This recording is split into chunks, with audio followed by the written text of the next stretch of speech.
Let us pray. Almighty God, we bow down and kneel before you, our Maker. We sing unto you, the rock of our salvation. You are great and greatly to be praised. In the name of our Lord and Jesus Christ.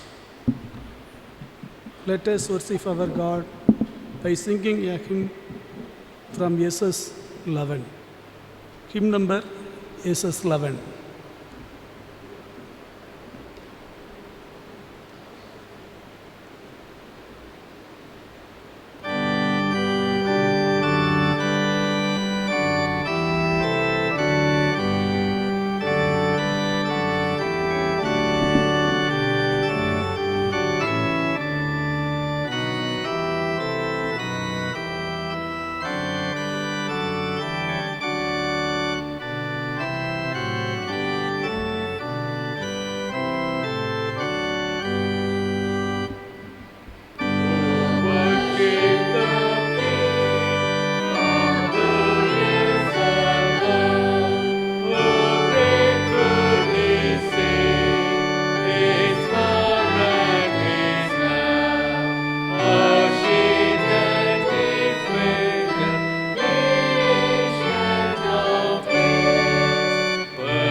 Grace to you and peace from God our Father and the Lord Jesus Christ.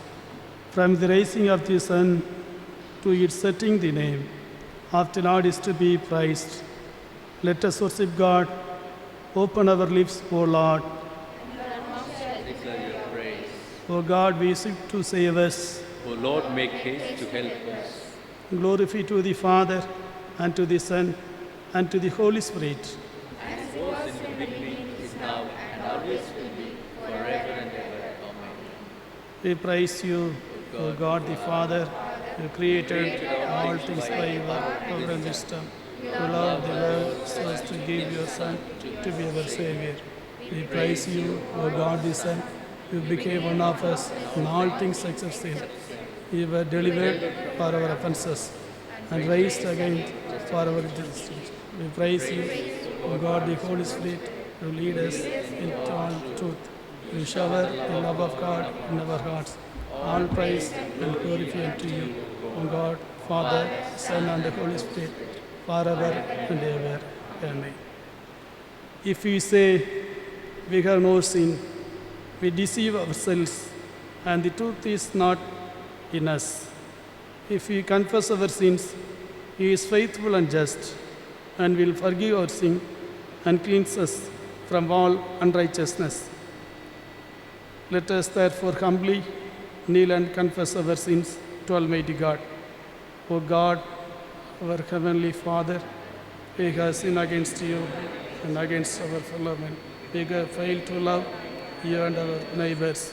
Have mercy upon us, cleanses us from our sins, and help us to overcome our faults. Through Jesus Christ, our Lord, and Amen.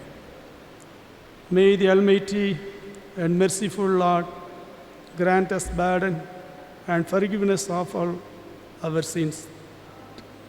Time for true repentance, amendment of life, and the grace and comfort of the Holy Spirit. Amen. Shall we stand? Praise the Lord.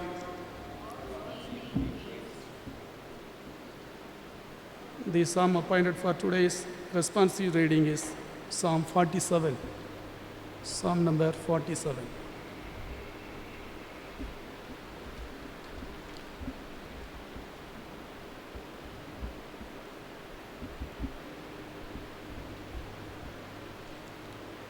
Woe, clap your hands, all you peoples, show to God with the voice of triumph. For the Lord the Most High is to be feared, a great King over all the earth. He will subdue the peoples under us and the nations under our feet. He chose our heritage for us, the pride of Jacob, whom He loves. God has gone off with a sound, the Lord with the sound of a trumpet. Sing praises to God, sing praises to our King, sing praises. For God is the King of all the earth, sing praises with understanding. God reigns over the nations, God sits on His holy throne. The princes of the people have gathered together, the people of the God of Abraham, for the seals of the earth belong to God. He is greatly exalted.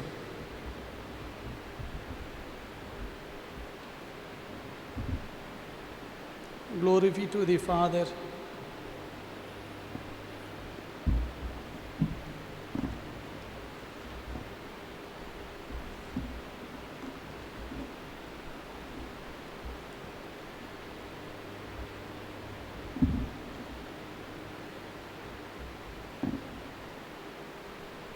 glory be to the Father, and to the Son, and to the Holy Spirit.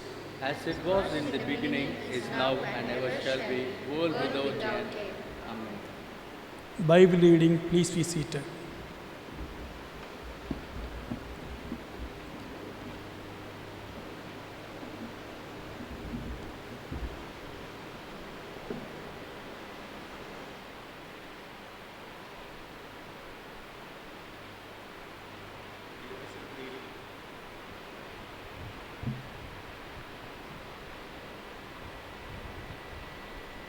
The epistle reading is taken from the first letter of Peter, chapter 2, verses from 1 to 10. 1 Peter, chapter 2, verses beginning from verse 1. So put away all malice and all deceit and hypocrisy and envy and all slander. Like newborn infants, long for the pure spiritual milk, that by it you may grow up into salvation, if indeed you have tasted that the Lord is good, as you come to him a living stone, rejected by men, but in the sight of God chosen and precious. You yourselves, like living stones, are being built up as a spiritual house, to be a holy priesthood, to offer spiritual sacrifices acceptable to God through Jesus Christ. For it stands in Scripture, behold, I am laying in Zion a stone, a cornerstone chosen and precious, and whoever believes in him will not be put to shame. So the honor is for you who believe, but for those who do not believe, the stone that the builders rejected has become the cornerstone, and a stone of stumbling and a rock of offense. They stumble because they disobey the word as they were destined to do. But you are a chosen race, a royal priesthood, a holy nation, a people for his own possession, that you may proclaim the excellencies of him who called you out of darkness into his marvelous light. Once you were not a people, but now you are God's people. Once you had not received mercy, but now you have received mercy. This is the word of the Lord. Thanks be to God.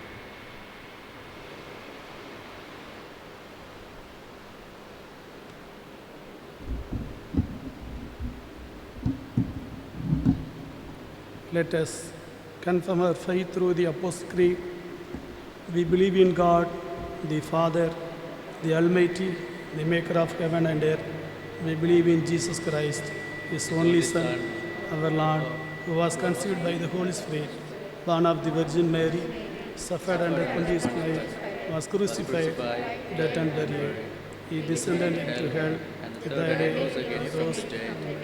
He ascended into heaven, and he sits at the right hand of God, the Almighty Father. From there he will come again to judge the living and the dead. We believe in the Holy Spirit, the Holy Catholic Church, the communion of saints, the forgiveness of sins, the resurrection of the body, and the life everlasting. Amen. The Lord be with you. And also with you. Let us pray. Lord, have mercy upon us. Christ have mercy upon us. Lord, have mercy upon us. Our Father in heaven, hallowed by your name. Your kingdom come, your will be done. On earth as in heaven, give us today our daily bread. Forgive us our sins, as we forgive those who sin against us. Do not bring us to the time of trial, but deliver us from evil. For the kingdom, the power, and the glory are yours, now and forever. Amen. O Lord, show your mercy towards us. O Lord, guide the leaders of our nation. Clothe your ministers with righteousness. O Lord, save your people. Give peace in our time, O Lord. O God, make clean our inmost hearts. Please be seated.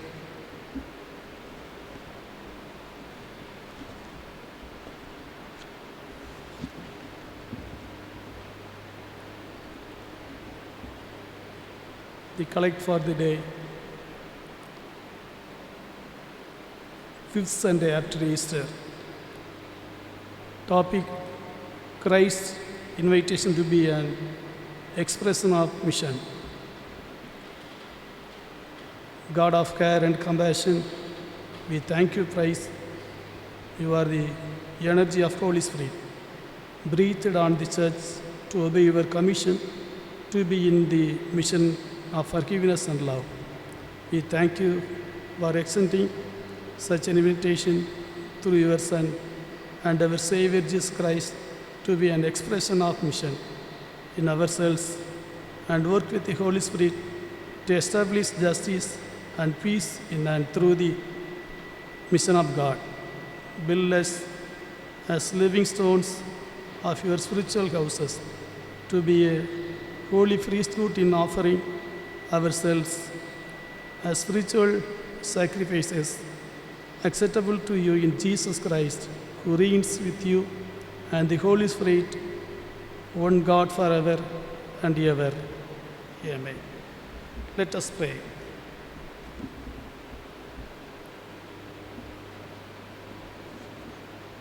Almighty God, our Heavenly Father, who promised through your Son, Jesus Christ, to hear us when we pray in faith. We pray for your church in all the world, that it may be obedient to your will and strong in your spirit, serve your love and glory to all. Amen. Lord, your mercy. We pray our country and for all countries, that men may live at peace with justice and honor. We pray for the poor and the helpless, the sick, the bereaved, and all the victims of greed or persecution, that you may rescue them. Let us in silence lift our own special needs unto the throne of God. Accept these our prayers for the sake of your Son, our Savior, Jesus Christ. Amen.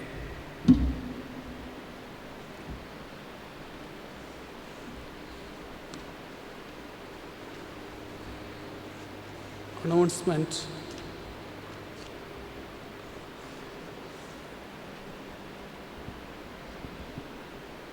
Birthday wishes.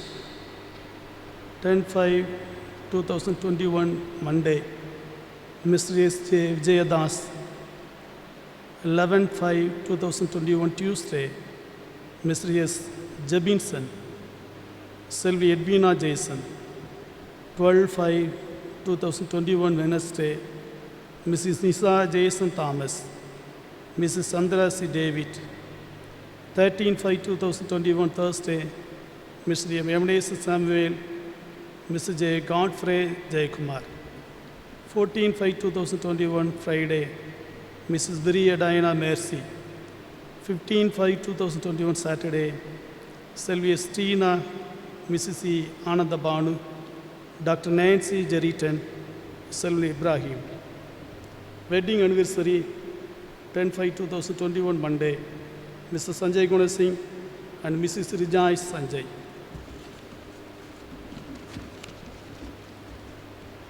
11/5/2021 Tuesday, Reverend Dr. G. Stephen Lionel and Mrs. Evangeline Selva Devi. 13/5/2021 Thursday, Mr. S. Jonathan and Mrs. Meadows.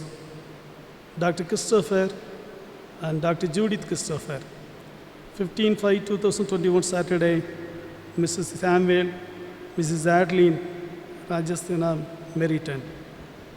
Promise word of this year: I will deliver you out of the hand of the wicked and redeem you from the grasp of the ruthless. Jeremiah chapter 15, 21 words.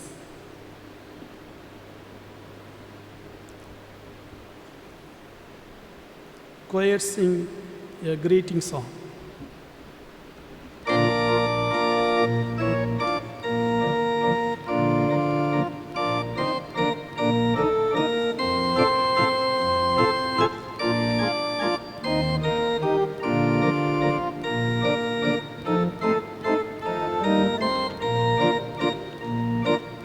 There shall be showers of blessing. This is the promise of love. There shall be seasons refreshing, sent from the Savior above. Showers of blessing, showers of blessing we need. Mercy drops from us afar, leading back for the showers we plead. Let us pray. Gracious Heavenly Father, we thank you for your riches of grace. We thank you for blessing us with all spiritual blessings in the heavenly places with Christ. We worship you for the riches of your wisdom and knowledge. We thank you for guidance and wonderful days. In the name of our Lord and Jesus Christ.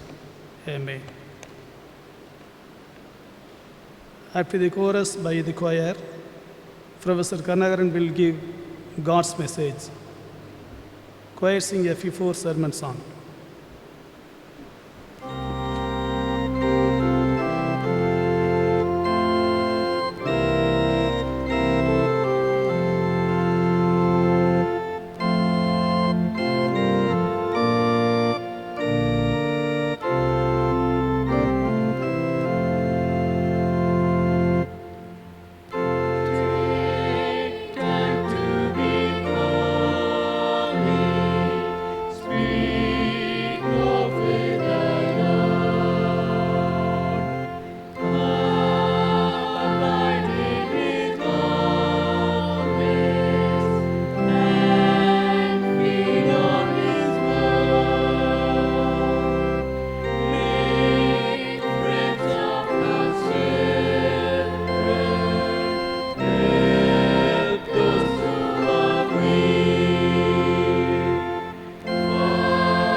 Shall we bow our heads for a word of prayer?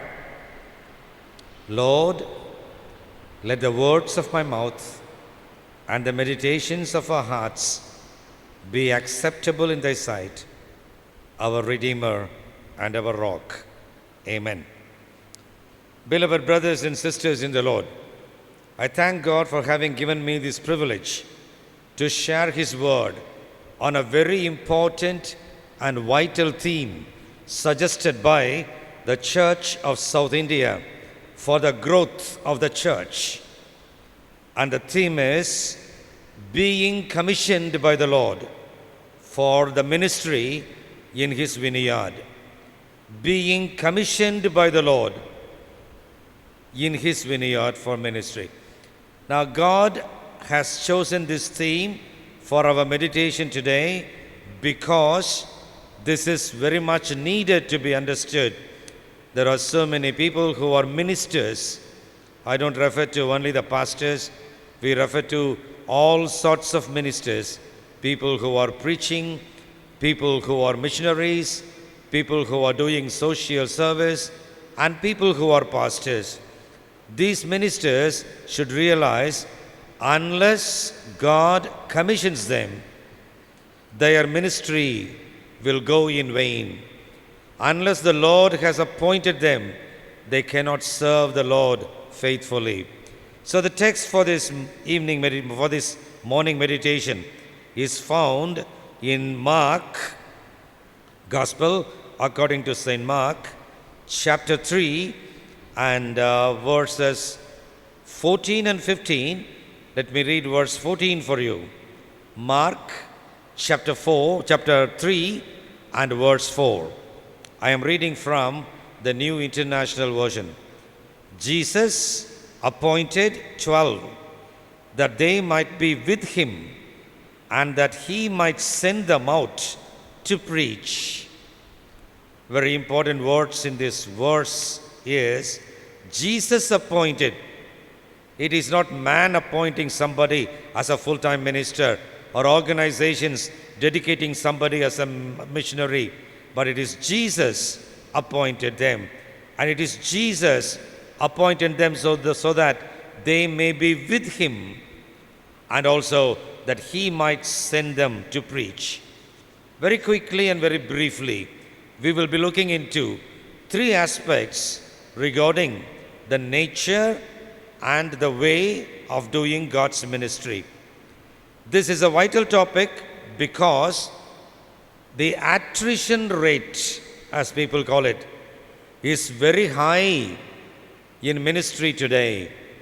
As many as 12 researchers have pointed out that in Christian missionary organizations, the attrition rate is 40 to 44%. In other words, if 100 people join as missionaries this year, when you come to the end of that year, there will be only 54 missionaries. What has happened to the others? They have gone away. Why is this attrition rate so high? Many reasons are given, umpteen number of reasons are given, but one or two of the main reasons are they do not realize what is ministry. They do not realize the nature of ministry. In other words, ministry has become a profession for them like any other profession without the spiritual input. In other words, these people do not understand that ministry is a battle between light and darkness, a battle between God and the devil, and they have to side God and grab souls from the hands of the devil and bring them as their offering to the Lord Almighty. They consider the erratic ministers, those who fall away within 1 year, they consider ministry as a job. They work for money, for salary. They join out of emotional stirring. Somebody has given a wonderful message, or somebody has narrated a missionary story in the VBS, and people are emotionally, they are pushed, they are moved, and so they have become missionaries. But they do not understand what is the foundation of real missions. I don't refer to only missionaries. We are talking about ministry at large, all types of ministry. Some people become ministers because their mother has dedicated them when they were babies, like Hannah dedicating Samuel. Nothing wrong in that, but God had to call Samuel. He called Samuel Samuel. Only after that, Samuel became a prophet. Till then, Samuel was only a helper. He was not a prophet, shouting the message of God aloud.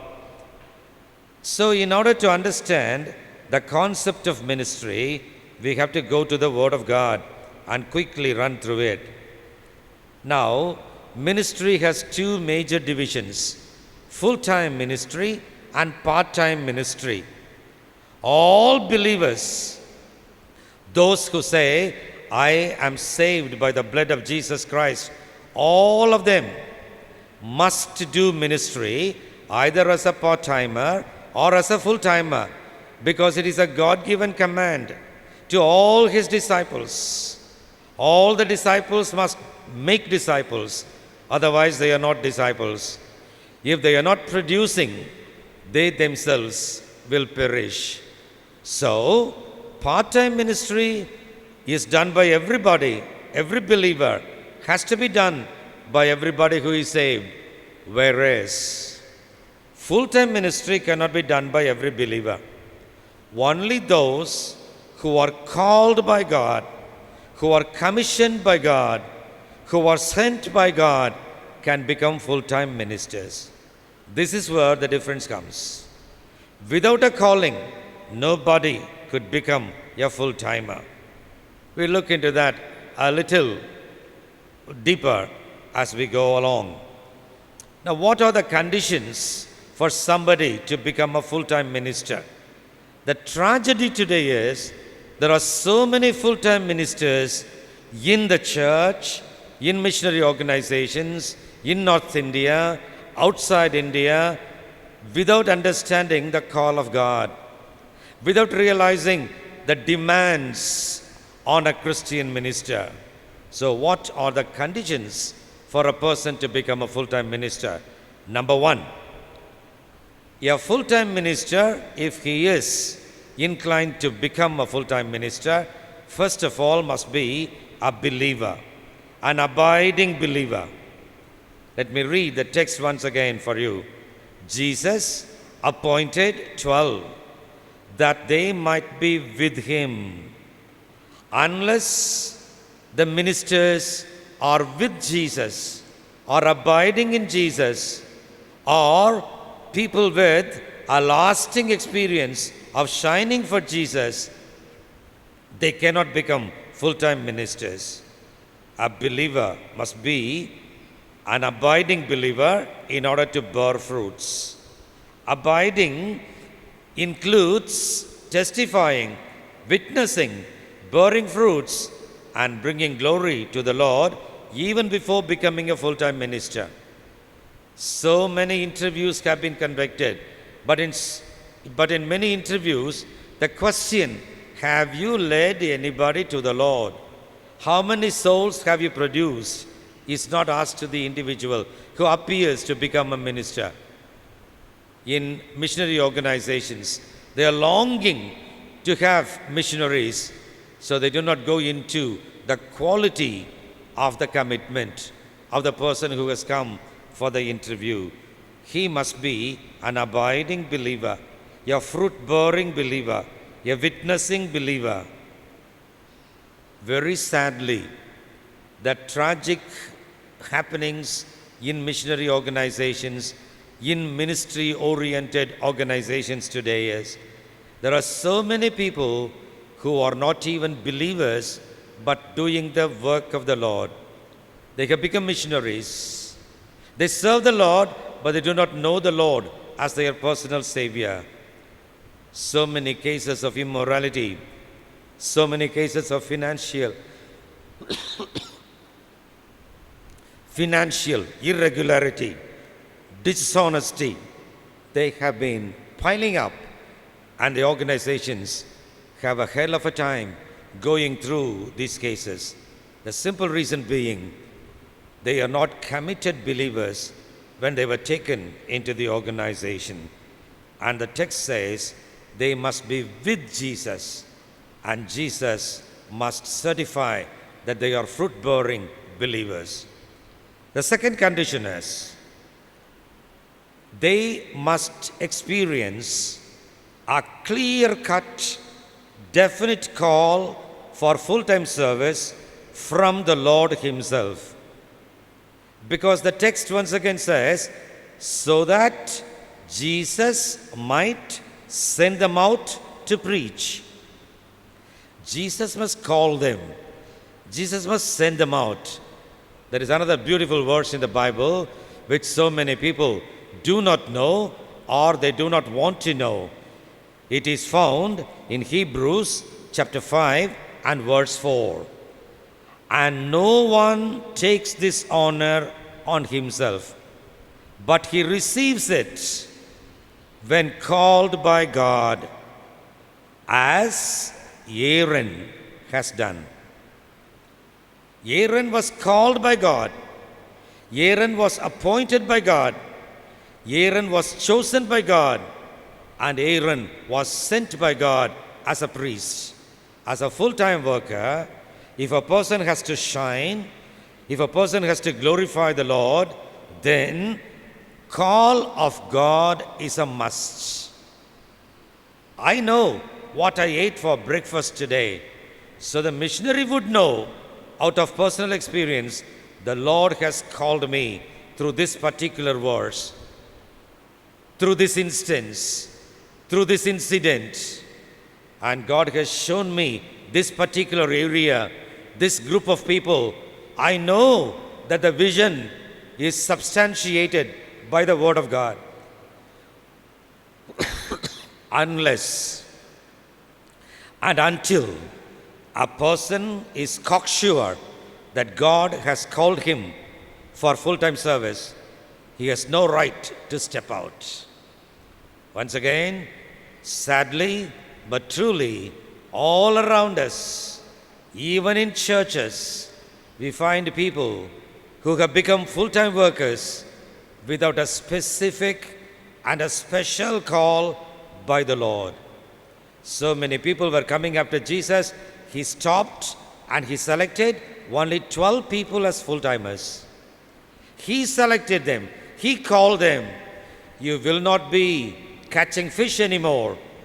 You will be catching men hereafter. I will make you fishers of men. That was a call given to Peter, Andrew, James, and John. Are we giving importance to God's call before we select full-time workers? Being commissioned by the Lord to do His ministry in His vineyard demands a definite call. And fourthly, when you come to this point, we have to be very careful in analyzing our own lives. Unless a person has burden for souls, he cannot be called by God to become a full-time worker. What is meant by burden for souls? Burden for souls means imitating Jesus when we find people immersing themselves in sin, in superstition, in idolatry. There are so many thousands and millions of people in India who immerse themselves in wanton sin, deliberately sinning, enjoying the sinful pleasures. And when we see them, it is not anger that moves us. As Jesus Christ was moved with compassion, we also must be moved with compassion. I'm reading Matthew chapter 9 and verse 36. When Jesus saw the crowds, He had compassion on them because they were harassed and helpless like sheep without a shepherd. These people are sinning. These people are lost in superstition. These people are living in darkness because they are sheep without shepherd. I am the God-appointed shepherd. I should go and tell them and save them. If a person does not have this sort of feeling, this compassion, being moved with love and burden for the perishing multitudes, he cannot be a full-time worker. When we speak about this, I am reminded of somebody in Edayangudi from England telling us a beautiful story. I was his translator, so I know the story firsthand. He said, when Caldwell came to England and when he was preaching in London, there was a young boy. He was a boy, almost a boy, and he was doing his MBBS, medicine, and that was his final year. And he was moved with compassion for the perishing souls in India. He was filled with burden for the souls, and he was doing his final year MBBS. He went to Caldwell and said, "Take me. I will go with you." No, you must finish your studies. God has called me. I will not be able to study anymore. Even if you leave me, I would be perishing here because burden for souls has filled my soul and filled my heart. Take me with you. That is how Margoshes came, and Nazareth is a place which witnesses the sacrifice and the achievement of Margoshes. And as we go to the next point, let us ask ourselves the question, if somebody would like to become a full-time minister, do we have burden for the perishing multitudes? Are we moved with compassion for those people who are lost in sin and superstition? There could be many more examples which are added, but we go on. The last point which we would ponder over in this meditation is, unless a person is willing to pay the price, he cannot become a full-timer. Luke chapter 14 and verse 33 contains the direct words of Jesus. It says, in the same way, Jesus said, "Those of you who do not give up everything you have, you cannot be my disciple." Give up everything you have. Sacrifice everything you have. You must be willing to pay the price. As we ponder over this final point during this meditation, So many people would come in front of our eyes, and thoughts of so many martyrs will fill our hearts. But I would like to highlight just one person, and that is Thomas Ragland. He had a tripos from Cambridge University. Tripos means getting a first class in 3 majors in the PG studies at the same time. In 1 year, a postgraduate degree holder in first class in 3 majors. And God called him. So he left everything he had in spite of oppositions, problems from within and without. He came here. He came to Sivakasi, and he was willing to pay the price. As we are afraid of cancer today, as we are afraid of corona today, in those days people were afraid of tuberculosis. It was an incurable disease, and he had it. He was actually from a family which was called Lot's family, a noble family. And people advised him, go back, go back. He said, no, God has called me and sent me. I would die here as a grain of wheat. He vomited blood, and he died in the kneeling posture. And there is a beautiful, towering church standing in Sivakasi, bearing witness to the sufferings and the achievement of Thomas Ragland. Suffering for Jesus, paying the price for Jesus, not complaining. Recently, one of the missionaries, a former student of mine from St. John's College, he said, sir, when I went as a missionary, in 1 year, 8 times I was down with malaria. There was no companion for me. I crawled my way to the kitchen to prepare black coffee and drink because I could not walk. I was so weak. Why can't you come back? I can't come back. I won't come back because God has sent me here. I am willing to pay the price. My dear brothers and sisters, this is the time we have to analyze ourselves. If I do not have a full-time call, I cannot become a missionary, a pastor, a full-time worker. But I must win souls. I must do personal evangelism. I must share the gospel.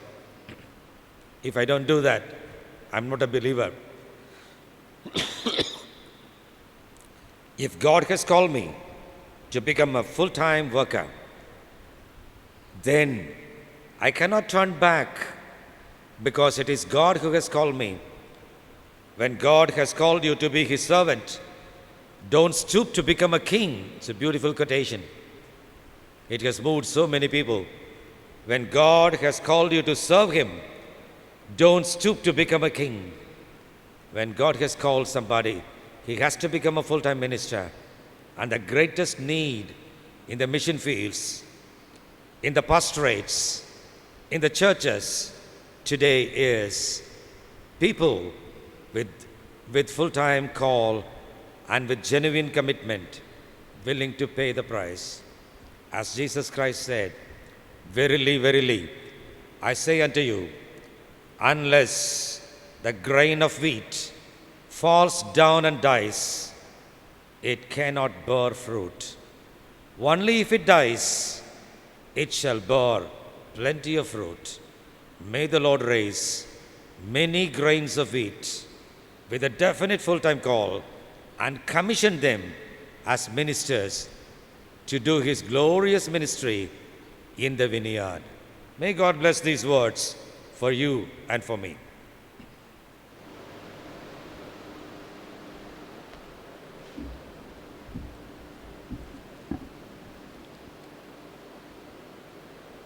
Let us offer ourselves by singing a hymn from SS 23.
Let us pray.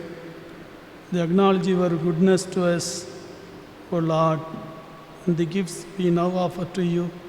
Send down your Holy Spirit to make holy forth our gifts and ourselves, that together we may be acceptable in your sight through Jesus Christ our Lord.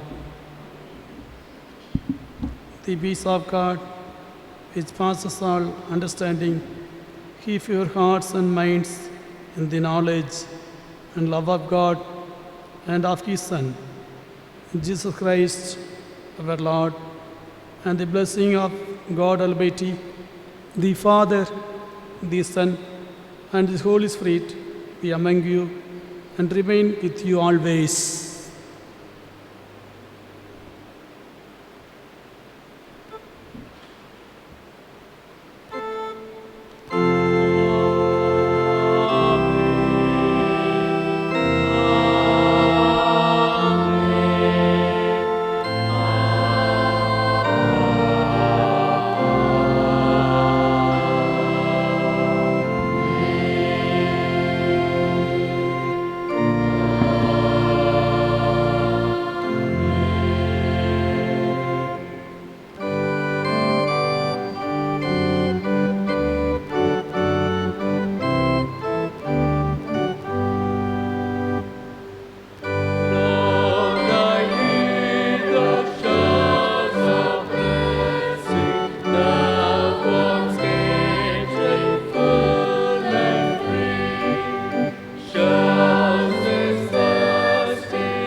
Let us pray. God, Father God, we thank you for teaching us again and again. You are with us, your Son is with us, your Spirit is with us, your Word is with us. Yours is the kingdom, the power and the glory, forever and ever. Amen. Go in peace and serve the Lord. In the name of Jesus